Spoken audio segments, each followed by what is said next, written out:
70일 동안 묵하면 목이 다 쉬겠지. 눈물도 다 마르겠지.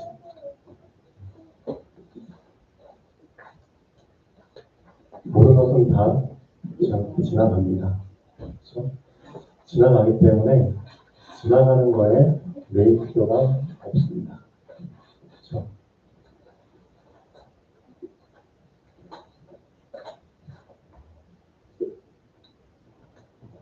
외국 지나갑니다. 그렇죠? 외국의 것에 매일 필요 없습니다. 그렇죠? 여러분은 이미 외국을 지나쳤습니다. 그렇죠? 광야 지나갑니다. 광야의 것에 매일 필요 없습니다. 그렇죠? 가나안 정복합니다. 그렇죠?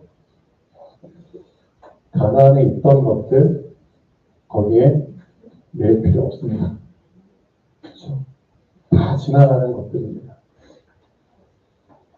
궁극적으로 우리가 영원히 거할 곳은 이 땅이 아닙니다. 어디죠? 하나님 나라입니다. 그렇죠? 우리의 본향입니다. 본향이기 때문에 지금 여러분이 거하는 이곳은 어디죠? 그냥 잠깐 거하시는 곳입니다. 잠깐 거했다 가는 곳에 목숨 걸지 마십시오.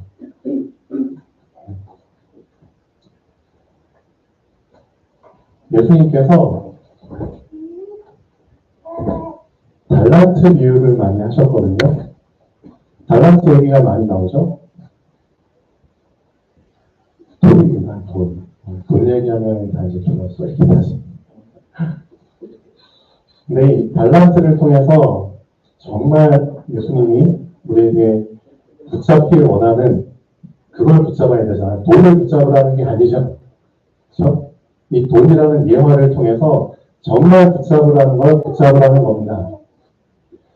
5달란트를 한 종에게 줬고요. 어떤 종에게는 2달란트를 줬고요. 어떤 종에게는 1달란트를 줬습니다. 여기서 알아야 될 것은 주인 마음입니다. 왜 나한테는 1달란트밖에 안 줘요? 라고 반문할 수 있지만 뭐라고요? 주인 마음입니다. 주인이 안 주면 안 받는 겁니다. 그렇죠? 여러분에게 정말 필요한 것은 주는 대로 받는 겁니다. 인정하세요? 주는 대로 받는 겁니다. 왜? 하나님이 주인이시잖아요. 그렇죠? 주인이 다 주인 마음대로 주지만 그 돈을 받을 종들의 이미 분량을 알고 있습니다. 여러분의 그릇을 사실상 하나님이 다 알고 계십니다. 내가 모를 뿐이지 하나님은 알고 주시는 겁니다. 내가 내 그릇을 모르기 때문에 왜 나에겐 이것밖에 안 줘요? 라고 질문하지만 하나님은 이미 내 그릇을 다 측정하셨기 때문에 거기에 맞게 주신 겁니다. 그러면 어떤 질문을 해야 되죠? 왜 나에게 이것밖에 안 주세요가 아니라 어떤 질문을 해야 됩니까? 나의 그릇을 알려주십시오. 맞잖아요. 내 분량을 보여주십시오. 그게 먼저잖아요. 그렇죠? 그러면 이해가 되겠죠. 아, 내 그릇이 이거밖에 안 되니까 이렇게 주실 수밖에 없구나. 그러니까 나를 보지 못하는 사람들이 자꾸 엉뚱한 요구를 합니다. 하나님, 왜 이렇게 하셨어요? 왜 저렇게 하셨어요? 그렇죠? 자꾸 하나님 앞에 태클을 겁니다. 자기 모습 때문이죠. 그리고 주인이 자기 뜻대로 어떤 종에게는 5달란트, 어떤 종은 2달란트, 어떤 종은 1달란트 줘요. 그럼 이 달란트를 받으면 그 종들은 뭘 해야 되죠? 이거 받아서 뭐 하라고 주신 거죠? 장사하라고 주신 거죠. 그렇죠? 장사하려면 이 돈을 써야 됩니다. 그렇죠? 이 돈으로 뭔가를 사야 되고요. 그렇죠? 뭔가를 사면은 또 그거를 팔아야 됩니다. 그렇죠? 사고 파는 행위를 해야 됩니다.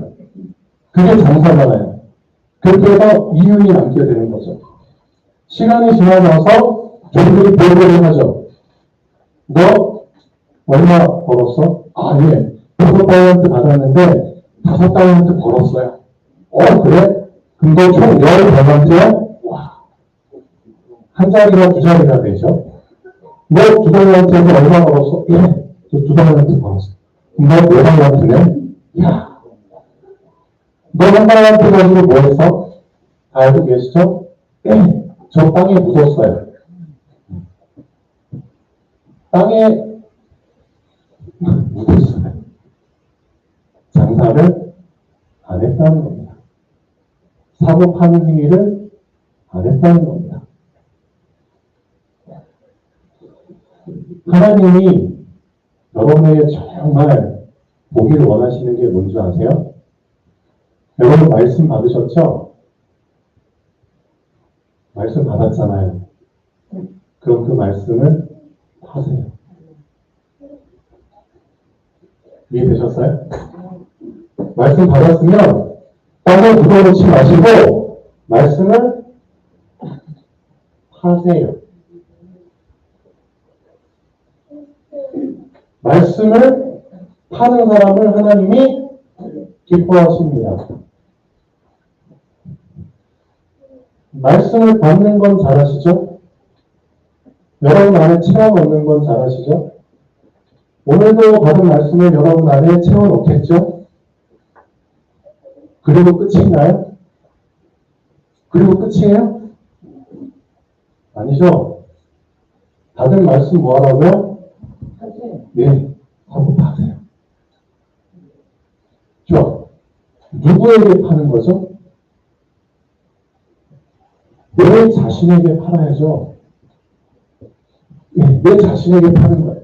나의 어디에 파는 거죠? 나의 생각의 말씀을 파세요.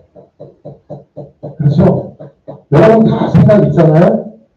여러분의 생각에 여러분이 받은 말씀을 팔아야 됩니다. 그러면 여러분의 생각이 말씀을 사잖아요? 그러면 생각은 어떻게 되죠? 말씀대로 생각하게 됩니다. 이해되셨나요? 나에게 있는 생각이 말씀을 사지 않았기 때문에 내 마음대로 생각하는 겁니다. 내 마음대로 생각하면 어떻게 되죠? 엉망됩니다. 엉망됩니다. 그래서 제일 중요한 거, 여러분의 생각이 말씀을 사야 됩니다. 여러분이 받은 말씀을 빨리 여러분의 생각에게 파십시오. 아, 내가 이 말씀 받았거든, 내 생각은. 여러분 생각이 남한테는 얘기하는 게 아니라 여러분 자신에게도 여러분이 얘기할 수 있잖아요. 스스로에게 얘기할 수 있잖아요. 여러분 생각에게 말하십시오. 내가 오늘 이런 말씀 받았거든? 이 말씀을 내 생각에게 팔게. 내 생각아, 이 말씀을 사. 명령하세요. 그런 생각이, 알았어. 이 말씀을 내가 살게. 진짜 사고 파는 행위가 내 안에서 딱 정식으로 되어지잖아요? 그럼 내 생각은 그때부터 어떻게 되죠? 말씀대로 생각하게 됩니다. 왜? 말씀을 샀잖아요. 그렇죠? 산 것을 가지고 그걸 쓰는 거잖아요. 맞죠? 이마트 가면은 물건을 팔잖아요. 근데 어떤 사람들은 저녁 8시, 9시 그 시간에 맞춰서 이마트에 가요. 왜 갈까요? 그렇죠. 응? 안 팔리면은 손해보니까 어떻게든 팔려고 하잖아요. 그러니까 50% 막, 어떤 건 막 70%까지 막 할인해가지고 음식 팔잖아요. 그렇죠? 김밥이 3,000원짜리인데 딱 보니까 50% 할인. 아싸, 득템이. 그렇죠? 왜? 그거 안 팔면은 버려야 되잖아요. 그러니까 버리는 것보단 낫잖아요. 똑같아요. 여러분이 받은 말씀, 그날 소화할 수 있을 때, 그날 답하세요. 안 파고 그냥 저장만 해놓잖아요. 그럼 어떻게 되죠? 그 말씀이 썩어요. 미안하지만. 말씀 썩어요. 시간 지나고 나면은 내가 뭔 말씀 붙잡았는지도 기억이 안 난다니까요. 서서히 그냥 없어져 버려요. 말씀. 그렇기 때문에 제일 중요한 거, 말씀 받았으면은 나의 생각에 하십시오. 그럼 내 생각이 말씀대로 생각하게 되는 것을 내가 경험하게 됩니다. 그렇죠? 또 어디에 파셔야 되죠? 나의 마음에도 파십시오. 마음. 그렇죠? 내 마음아 말씀 줄게. 내가 너한테 말씀 팔게. 내 마음아 말씀 사. 근데 마음이 알았어. 말씀 살게. 그럼 그때부터 마음은 어떻게 되죠? 말씀대로, 그렇죠? 말씀대로 컨트롤 되는 겁니다. 말씀을 사지 않으니까 내 마음이 항상 불안하고, 염려하고, 두려워하고, 잡히고, 매이고, 분노하고, 짜증나고, 노여워하고, 이런 부분들, 갈피를 못 잡잖아요. 왜? 마음이 말씀을 안 샀거든요. 근데 마음이 말씀을 딱 사게 되면 내 마음의 상태는 어떤 상태가 되죠? 평안을 너에게 끼치고. 평안을 나에게 끼치고 이고 나의 평안을 너에게 줘. 너희는 마음의 근심도 말고 염려도 말고. 그게 진짜 말씀을 산 마음의 상태입니다. 평안을 너에게 끼치고. 아무것도 염려하지 말고 빌고속하지. 그렇죠? 오직 모든 일에 기도와 간구로 너희 구한 것을 감사함으로 구한다 그랬잖아요. 그렇죠? 그러니까 하나님이 우리한테 말씀을 파신 거잖아요. 그 말씀을 판 걸 또 다시 내 마음과 생각에 파셔야죠. 그러면 어떻게 된다고요? 모든 지간에 뛰어난 하나님의 평강이 그리스도 예수 안에서 너희 마음과 생각을 지키시리라. 정확하게 그렇게 되잖아요. 그러니까 여러분이 하실 일은 하나면 됩니다. 아, 말씀 받았어? 좋아. 그 말씀을 오늘이 지나가기 전에 빨리 팔자. 그렇죠? 내 생각에도 팔고, 내 마음에도 팔고, 이게 되어진 사람은 어디에도 팔 수 있나요? 나의 육신에도 팔 수 있다니까요. 내 마음과 생각이 말씀에 딱 잡혔을 때, 그때 비로소 나의 육신, 겉사람이 움직인다니까요. 그렇죠? 육신이 이제 이걸 따라가게 된다니까요. 말씀을 따라가게 된다니까요. 육신이 길들여진다니까요. 그렇죠?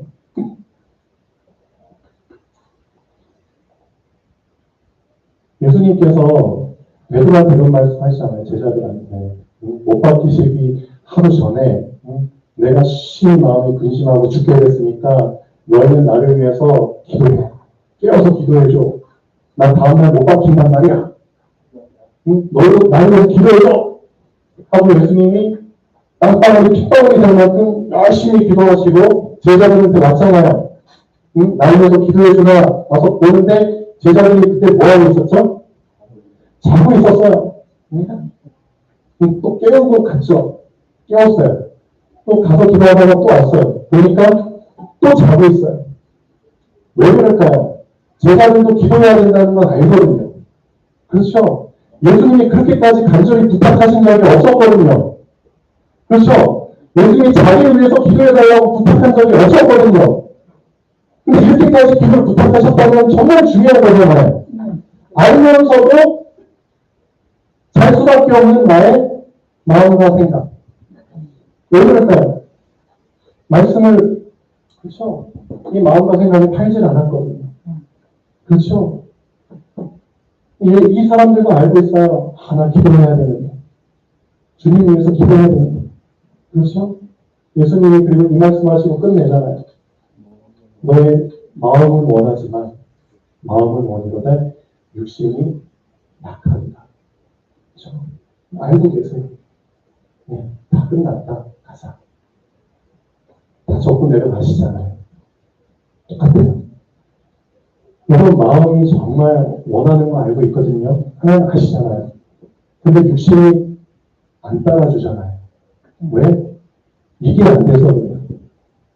여러분의 마음과 생각에 먼저 말씀을 하십시오. 이게 먼저입니다. 그렇죠? 그럼 팔린 말씀이 나의 생각과 마음에서 많은, 그렇죠? 열매를 만들어줍니다. 많은 이득을 만들어줍니다. 그렇죠? 이 말씀이 나의 마음과 생각에 많은 영양분을 공급해줍니다. 그렇죠? 이게 나에게 힘이 되는 거죠. 이게 없기 때문에 나의 육신이 못 따라가는 거예요. 그렇죠? 우선은 여러분의 마음과 생각이 힘을 얻으셔야 됩니다. 힘을 얻는 방법은 되게 간단해요. 말씀을 팔면 됩니다. 그렇죠? 말씀을 팔자. 받은 말씀 안 팔면 말씀 썩어버려요. 그렇죠? 그러니까 썩기 전에 빨리 말씀을 내 온, 몸, 영, 혼, 육, 구석구석에 팔 수 있을 만큼 다 팔아버리자. 그렇죠? 그게 여러분에게 날마다 그런 시간이 있을 때, 장사하는 시간 딱 정해져 있잖아요. 그렇죠? 똑같이, 저도 아침 9시부터 5시까지 진료하거든요. 똑같아요. 장사하는 사람들 다 그 시간 다 지키려 하잖아요. 그러니까 여러분들도 말씀 받는 시간 딱 정해놓고, 그 말씀을 여러분에게 파는 시간 딱 고정시켜 보세요. 우선은 그렇게 한번 해보세요. 그렇게 해서 그 시간만이라도 제대로 말씀 팔자.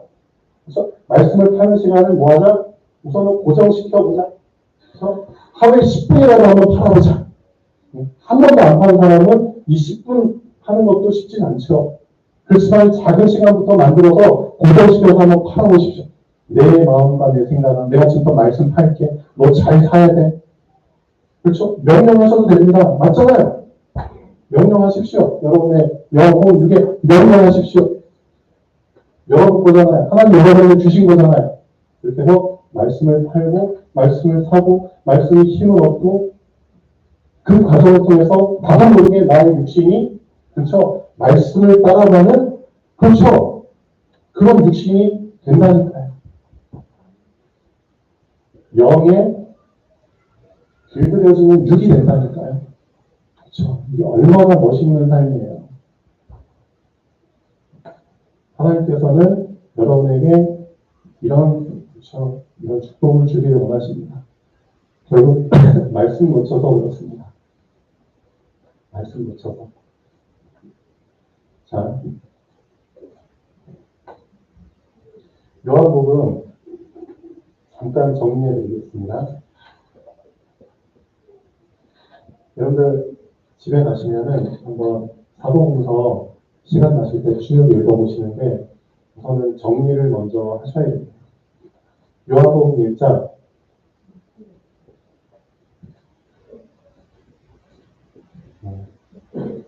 하나님이 누구신지를 분명히 얘기하고 계십니다. 여러분이 믿는 하나님이 누구신지를 분명히 알려주고 계십니다.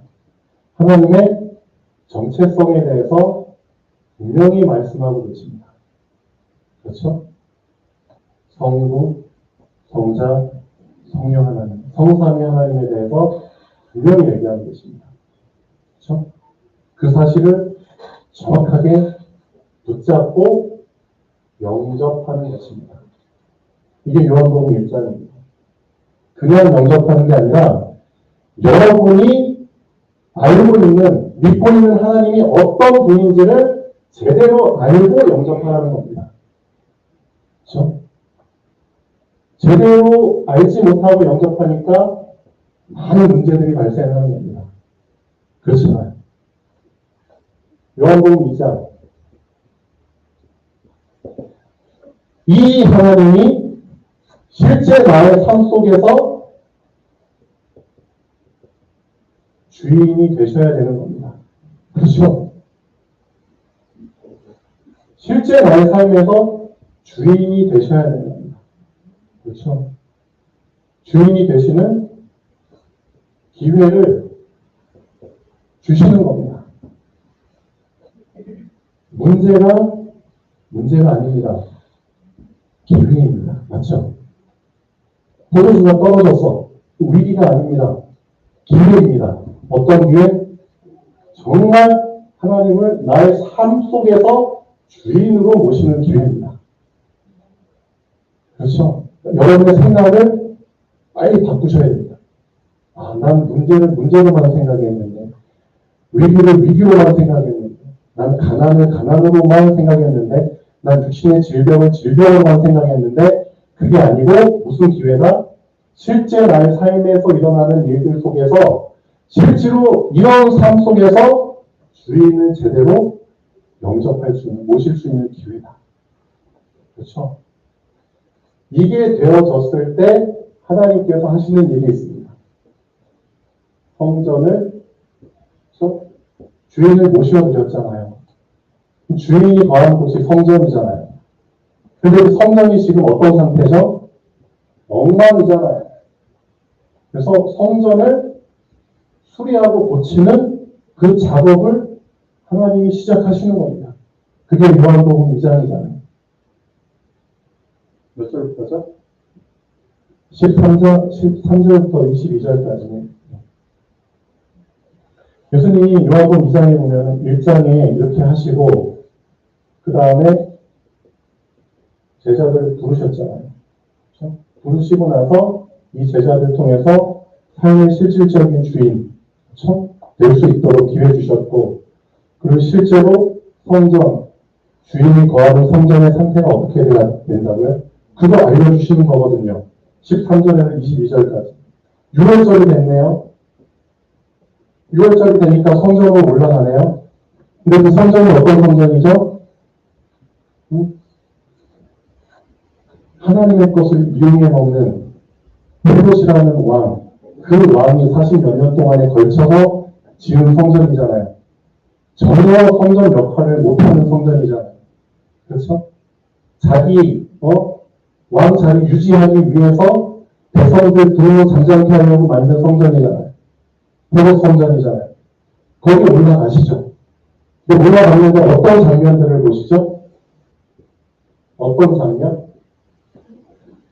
어떻게 보면 당연히 지금까지 성전에서 보일 수밖에 없는 장면들을 보신 거예요. 당연한 장면들을 보신 거예요. 거기에 보니까 양과 소들이 그냥 가득하죠. 거기에 작은 짐승들도 있죠. 예를 들면 비둘기들도 있죠. 새들도 있죠. 그리고 양과 소들만 있으니까 얘네들을 사고 파는 사람들이 그냥 북적북적하죠. 성전이 아니라 시장 바닥이죠. 그렇죠? 돈도 바꿔야 되죠. 여기저기 막 돈 바꾸는 사람들 막 돈소리 나죠. 엉망이죠. 예수님이 어떻게 하셨죠? 양들과 소들을 어떻게 하셨어요? 목금으로 채찍을 만들어가지고 다 쫓아내셨죠. 성전에서.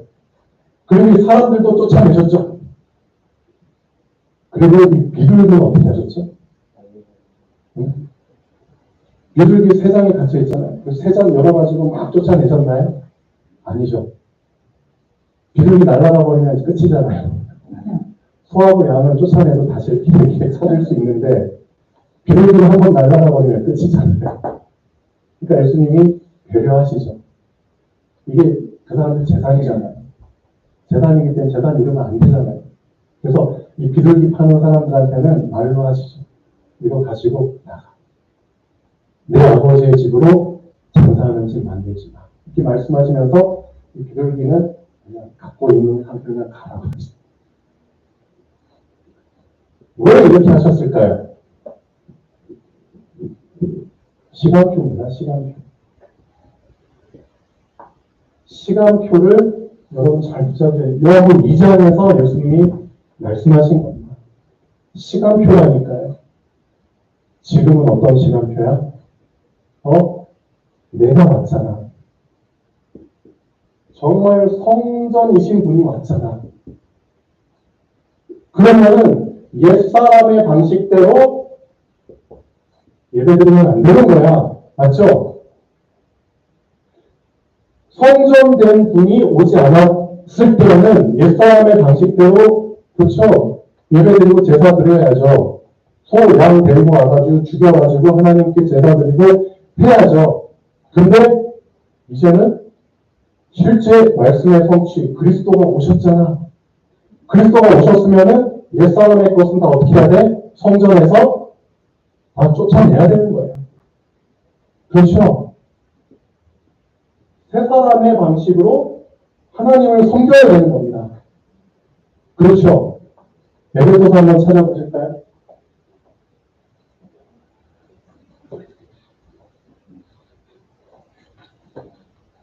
에베소 4장 22절 중요한 말씀 바울을 통해서 하고 계시죠. 여러분이 하나님의 성전인데 자꾸 옛사람의 방식대로 예배를 드리려고 해. 옛사람의 방식대로 교회를 와. 쉽게 말하면 자기 어디서 막 소, 양을 데리고 교회로 와. 그런 식이라니까요. 그게 아닙니다. 그렇죠? 4장 22절 너희는 유혹의 욕심을 따라 썩어져가는 구수. 그래서 옛날 방식을 쫓는 옛사람을 벗어버리고 어떻게 하라고요? 오직 심령으로 새롭게 되어 하나님을 따라 의와 진리의 거룩함으로 지으심을 받은 새 사람을 입으라. 그렇죠? 옛사람을 안 벗었어. 옛사람을 안 벗은 상태에서 자꾸 예배드리고 와. 그렇죠? 자꾸 옛사람의 방식 틀에 매어서 예배를 드리려고 해. 그게 아니라니까요. 옛사람을 어떻게 하라고요? 벗으라고 했어요. 그럼 어떻게 해요? 새 사람을 입으라고 했어요. 새 사람의 옷을 입으면은 새 사람의 옷을 입는다는 건 무슨 뜻이죠?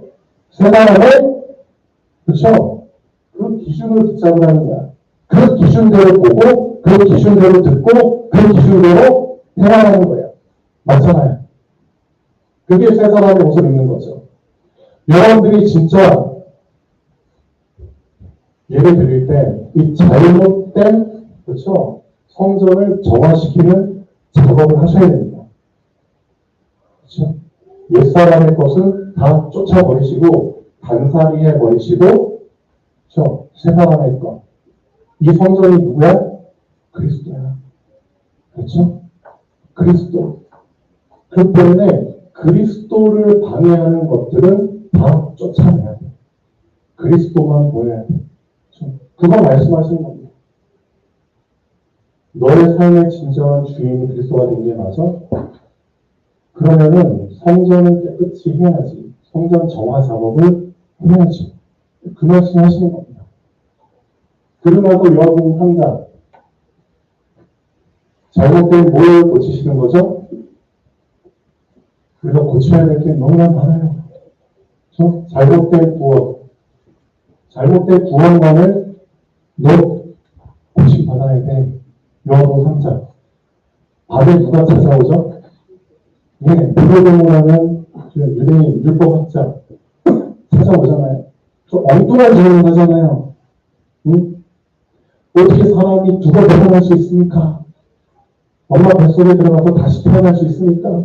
완전 잘못된 구원관. 응?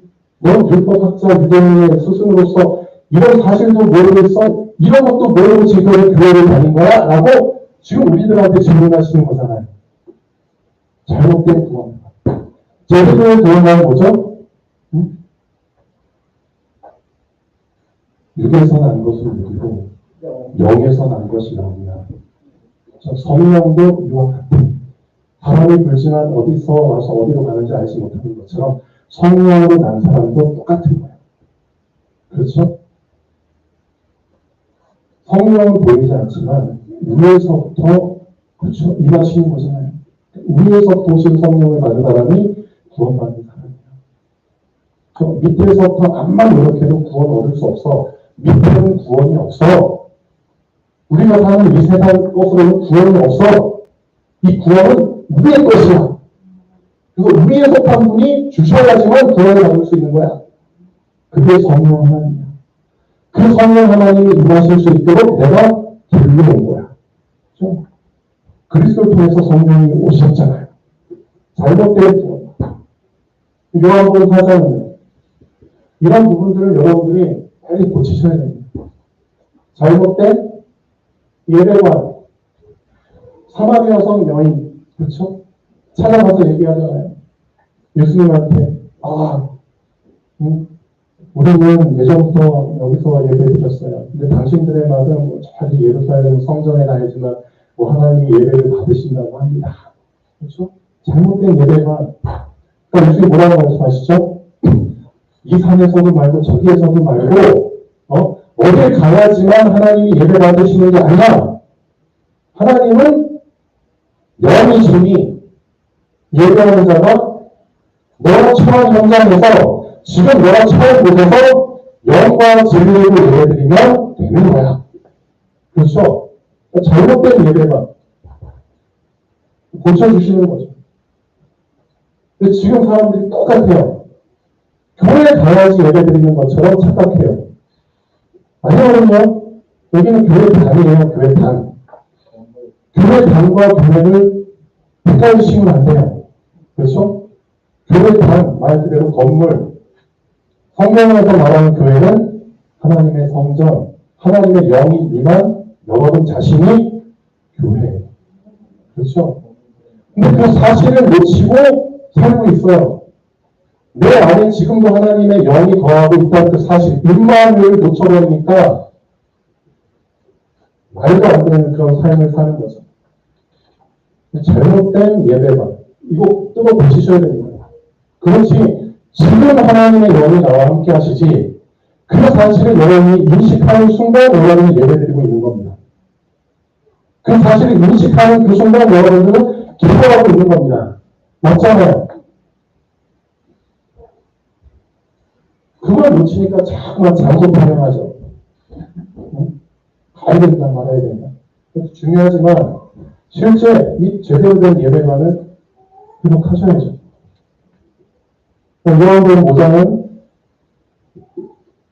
뭘 얘기하고 있죠? 잘못된 치유관. 그렇죠? 병 고침 받을 때 어떻게 병 고침 받아요? 종교적인 행위, 신비적인 어떤 그런 것들로, 세상적인 어떤 그런 미신적인 방법으로? 아니죠. 여러분 병원에 있는 사람들 있잖아요. 유사일본 받아야죠. 받아야 되는 게 맞는데 그 이전에 먼저 치유돼야 될 게 있잖아요. 겉사람은 먼저가 아닙니다. 미안하지만. 그렇죠? 제대로 완쾌되려면은 속사람이 먼저입니다. 그래서 잘못된 치유원을 예수님이 지적하고 계시잖아요. 너 하나님의 형상이야. 하나님의 형상대로 창조됐기 때문에 하나님의 형상이 먼저 완성되어야 된다. 그렇죠? 말씀으로 너를 창조했기 때문에 말씀으로 너가 치유되지 않으면 너 겉사람 치유돼봤자 소용없어. 다시 재발할 수밖에 없고 더 악화될 수밖에 없어. 그걸 예를 들어서 말씀해 주시오. 마태복음 12장에. 응? 귀신이 어떤 사람에게서 나갔어. 왜 나갔죠? 그 사람은 나름대로 열심히 행동했겠죠. 자기를 깨끗하게 하고 의롭게 하고 뭐 도를 행하거나 뭐 선을 행하거나 참선을 하거나, 그렇죠. 종교적인 행위를 통해서 자기 마음을 깨끗하게 청소하니까 사람은 깨끗한 거 싫어하잖아요. 그러니까 더러운 곳으로 막 찾아다니다가 결국 안 되겠다 싶으니까 다시 돌아와 보니까 비록 깨끗하고 소리를 했어. 근데 예전에 내가 머물던 곳이야. 그러니까 다시 들어가고 싶은 마음이 굴뚝 같겠죠. 그러니까 어떻게 하죠? 자기 친구들 다 끌어모아가지고, 귀신 친구들 끌어모아가지고 한꺼번에 공격하잖아요. 그러니까 이 사람의 나중 형편이 예전 형편보다 더 심해졌어요. 그렇게 되죠. 나름대로 이 사람도 자기 자신을 치료하려고 이런 방법을 쓴 거잖아요. 그러면 뭐 하냐면 나중에 더 심해지는 거예요. 잘못된 치유다. 속사람이 먼저 어떻게 해야 된다고요? 피부 깨끗하고 소재 그 상태로 끝나면 안 되는 겁니다. 여기에 누가 오셔야 되는 거죠? 주인이 오셔야죠. 그렇죠? 주인이 오셔야 돼요. 영접을 해야죠. 그리고 주인이 나를 깨끗게 하시는 겁니다. 성전을 정화시키는 겁니다. 이게 어찌 그냥 내 혼자 힘으로 종교적인 열심히 행위로 가지고 깨끗하게 해봤자 나중에 더 더러워져요. 예수님 말씀하셨죠. 그래서 잘못된 치유가 우리가 진짜 고침받는 게 너무나 많습니다. 자, 요한복음 6장 뭘 말씀하고 있죠? 잘못된 생활관, 오병이어 보여주면 뭐하고 표적 보여주면 뭐해? 이런 것들을 되게 겉사람의 기준을 가지고 붙잡으니까 잘못된 생활을 할 수밖에 없잖아. 겉사람의 목적을 이루기 위해서 그리스도 따라가? 겉사람의 문제 해결하기 위해서 표적을 붙잡아? 아니죠. 잘못된 생활. 살리는 것은 영이야. 육은 무익한 거야. 그렇죠? 제대로 된 생활만 갖추려면 어떻게 해야 돼? 영이 먼저 하고. 그렇죠? 영의 말씀을 먼저 붙잡으라고. 우리는 떡에 연연하지 말고, 한 새끼 뭐 먹을까 거기에 연연하지 말고, 보이지 않는 하나님의 말씀을 먼저 먹으라. 순서. 얘기하고 있어. 요한복음 7장. 자, 또 6월절에 중요한 절기가 되니까 예수님 올라가시잖아요. 그렇죠? 많은 사람들이 잘못된 절기관에 잡혀있죠. 진짜 참된 절기가 뭔지를 예수님이 올라가셔서 말씀하시잖아요. 절기 그 껍데기에 너희가 절기 그런 행사, 방식, 그 보이는 거 거기에 너희 매이지 마. 진짜 그 절기가 왜 있는 줄 알아? 나를 기념하기 위해서 있는 거야. 그리스도. 잘못된 절기. 요한 8장. 유명한 얘기 나오죠. 요한 8장. 뭐 나오죠? 가늠한 얘기. 잘못된 정죄가. 너희는 틈만 나면 정죄하더라. 틈만 나면 어떻게 하면 저 사람을 깔아뭉개고 죽이고 돌로 칠까? 그것만 생각하지. 잘못된 정죄가. 율법은 있겠다. 율법은 많이 알겠다. 말씀은 많이 알겠다. 그거 가지고 나를 살리는 데 쓰는 게 아니라 나를 정죄하는 데 말씀을 이용해 먹잖아요. 잘못된 정죄가. 예수님 말씀하셨잖아요. 나도 너를 정죄하지 않아. 그렇죠? 말씀은 정죄하는 게 아니야. 맞죠? 말씀을 살리는 거야. 은혜죠, 말씀은. 그러니까 이런 부분들을 예수님께서 고치라고 하시는 겁니다. 신앙생활 한지 얼마 안 되시는 분들도 여기 앉아 계시죠? 처음부터 쭉 예수님께서 어떤 순서대로 우리를 고쳐나가시는지를 잘 생각해 보시고요. 말씀 제대로 받으시고 이 받은 말씀들을 제대로 하셔야 됩니다. 제대로 하셔야 됩니다. 하셨을 때 내가 진짜 제대로 하나씩 하나씩 정확한 복음 붙잡고 정확하게 치유됩니다. 그렇죠? 이런 파는 시간을 안 갖고 있다? 뭐 하라고요?